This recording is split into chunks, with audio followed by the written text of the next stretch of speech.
संजय द्विवेदी जी, कानपुर से।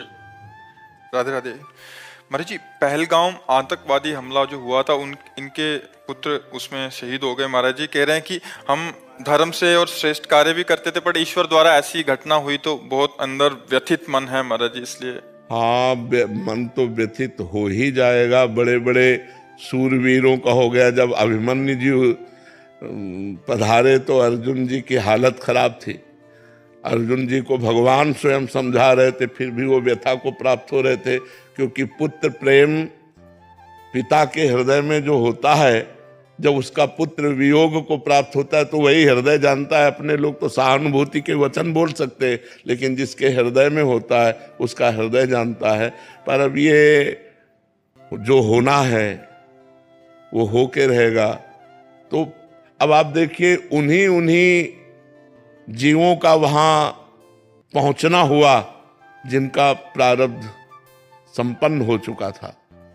अब वो निमित्त कुछ भी बने, आज तक कभी किसी ने काल को दोषी नहीं कहा। मारता सबको काल है, काल को कोई दोषी।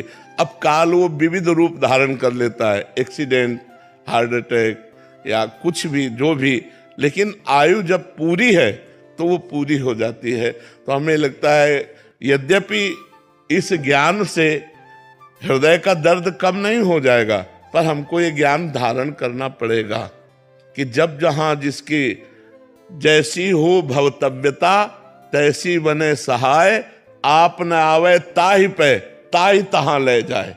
अब आप देखो, अगर एक दिन ना जाते, एक दिन पीछे हो जाते, घटना बच जाती। लेकिन उसी समय जहां जो कुछ लीला होनी है वो लीला, तो इसलिए धैर्यवान बनो, हृदय को। बहू है, पत्नी 2 महीने पहले विवाह हुआ था। नहीं, हम व्यथित हैं। हम भी कई दिन तक व्यथित रहे जब ये घटनाएं सुनी ना, कई दिन तक। तो आप तो वहां उपस्थित होगी। हम जिसके आंखों के सामने, तो सब पत्नियों के सामने, एक तो पूछ के मारा था कि अगर हिंदू